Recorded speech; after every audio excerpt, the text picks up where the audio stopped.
أعوذ بالله من الشيطان اللعين الرجيم بسم الله الرحمن الرحيم Assalamu alaikum wa rahmatullahi wa barakatuh. Welcome to this episode 4 of our regular series on the remembrance of Imam Hussein in Karbala on IslamiCity. Thank you, IslamiCity and Brother Aleem, for the opportunity. Today we look at the topic of the spirit of sacrifice, as to how Imam Hussein's life is an embodiment of self-sacrifice. And inshallah, with Dr. Aslam, we will have a conversation which will illustrate his willingness to give up his personal comfort and even his life for the greater good, for which this principle is all the more important. Let me begin with a thoughtful reflection in the couplets of Allama Iqbal, talking about the spiritual significance of the Kaaba as well as Imam Hussein al-Islam linking with Nabi Ismail. He wrote, and I quote, that Gharib sadao rangi hai, dastan haram, nihayat iski Hussain, ibtida hai Ismail. Translated, it says the tale of the haram, meaning Kaaba, is strange, simple, and colorful. Its beginning is Ismail, its culmination is Hussain. Beautifully, Allama Iqbal connects history with the idea of sacrifice of Nabi Ismail. He emphasizes the pivotal role played by Nabi Ismail, of course, as we know, in the construction of the Kaaba with his father, Nabi Ibrahim, a project that demanded great personal sacrifice if we look at the history of the building of the Kaaba. The story is marked by a dynamic interplay of simple and the extraordinary, with Ismail's initial sacrifice at the beginning and Hussein's ultimate martyrdom at the end, is what Allama Iqbal juxtapositions this. He contextualizes within the wider framework of Islamic history. And he reminds us that it was the Blessed Prophet, peace be upon him, who purified the Kaaba from the idols placed in it, within it, thereby restoring its divine sanctity. But it was Ismail, as one of those who first laid the stone, initiated that spiritual journey. And notably, his name has been associated with Zib Azim, a sacrifice that he was to give, but it was not fulfilled as he was replaced by a ram. And then Allama Iqbal says that this great sacrifice was ultimately completed by Hussain, a descendant of Ismail. In his willingness to sacrifice his own life, Imam Hussein personified, as Dr. Aslam talked about yesterday, in terms of courage being the highest form of love, as it were, that Imam Hussein al-Islam personified the highest form of love for Allah. And as such, he posits that the story of the Kaaba is not merely about its physical construction, but about the profound spiritual journey that it represents in the history of Islam, from Ismail's initial sacrifice to Imam Hussein's ultimate martyrdom. So in this way, Allama Iqbal has linked the physical monument of the Kaaba with the spiritual by the key figures in Islamic history, thereby hopefully deepening our understanding of Kaaba's symbolic significance and the very concept of sacrifice, the Zib Azim. So today, we talk about Imam Hussein's sacrifice and his companions, his family members, including his 6-month-old baby son, Ali Asghar, is truly that embodiment of the virtues that we've discussed in the past, of bravery, steadfastness, courage, and so on and so forth. And today, we look at the issue of sacrifice. Over to you, Dr. Aslam, tell us a little bit more in terms of the meaning and the very concept of sacrifice, just as you so eloquently alluded to the very concept of courage when we were discussing this yesterday. Assalamu alaikum wa rahmatullahi wa barakatuh. Thank you very much for this introduction on such a foundational concept in almost all religions, which we call sacrifice or which we call the biha. I think we ought to realize that in terms of the meanings that generally accepted meanings that that you offer your possessions, including your lives, to a deity, to an entity, as an act of worship. And I think this is something that you would find almost in all religions, whether you find Christianity, Hinduism, or even tribal religions, paganism, animal sacrifice, and sometimes the human sacrifice, as we find in various places in Scandinavia, in China, in Africa, and other kind of things. I think there is also another deeper meaning of that word. In addition to, of course, offering one's own services and one's own life as an act of worship, it is also a metaphorical explanation to describe that you do good for others, taking a short-term loss for yourself. In return for a greater gain for the people at large, not for yourself. And I think it is in that particular context, see the sacrifice of Imam Hussein, that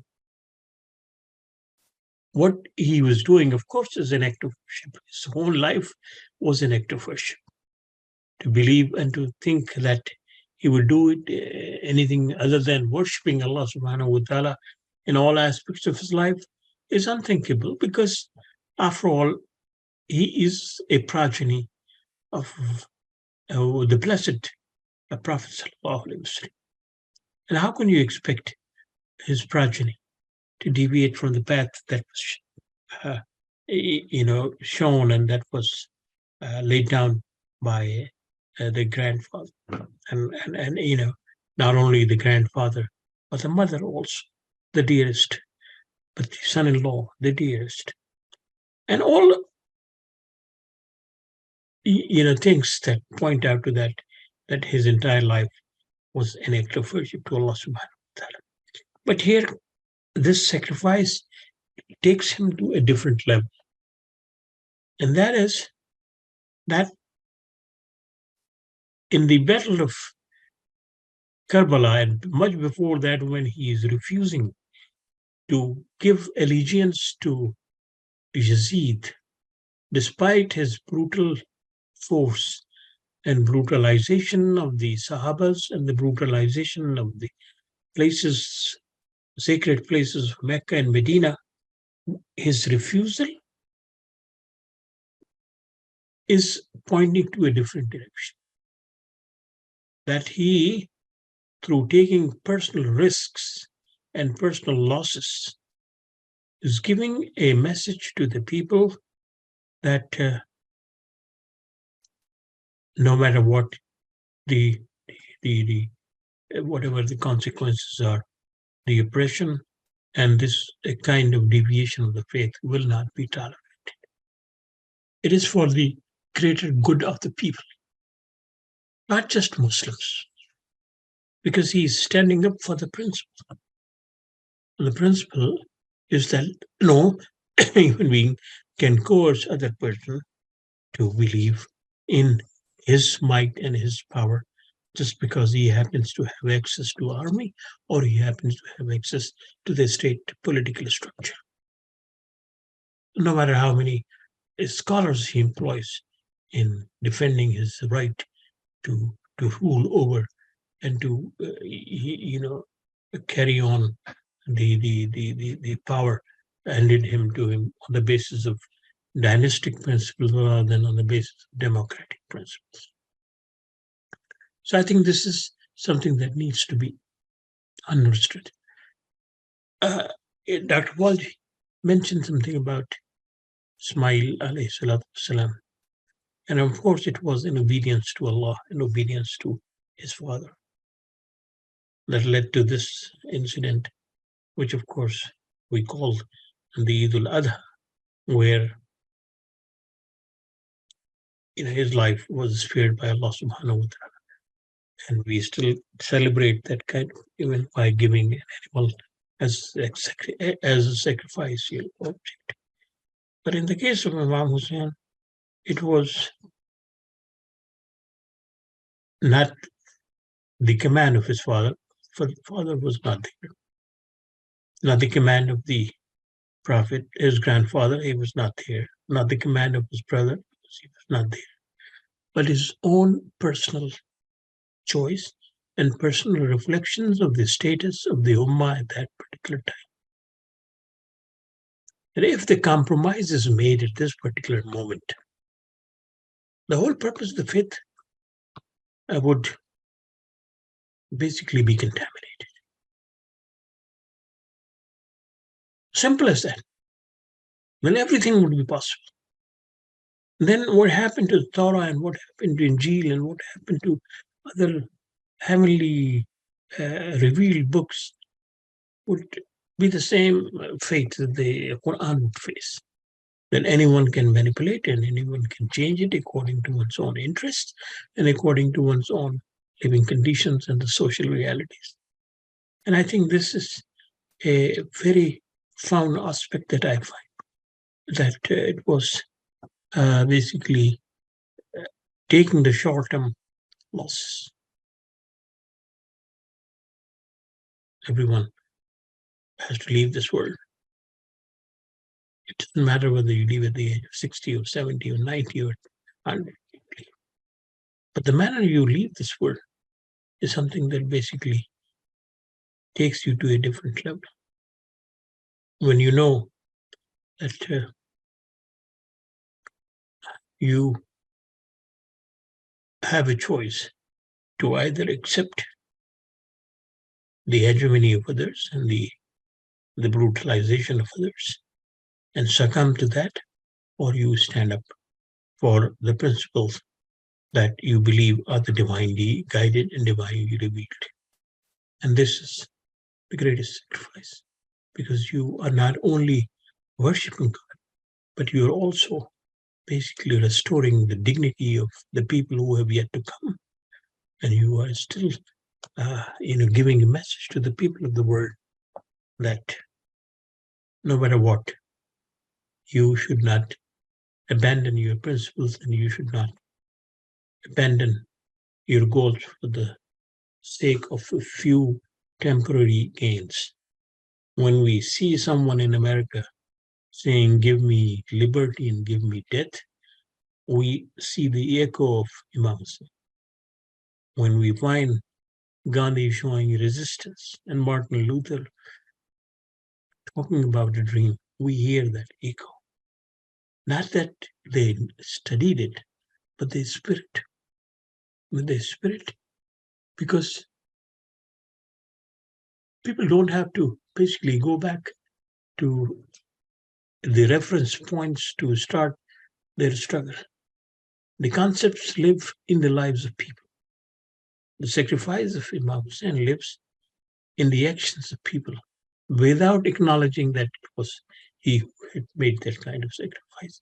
And I think that is what we need to realize, that it was for the common good of people, for the common good of Islam, for the common good of humanity, that this sacrifice made, because life as has been explained by the Prophet, is a 24-hour commitment to God and an act of worship, no matter where you are and what you do. So we basically see an additional step in the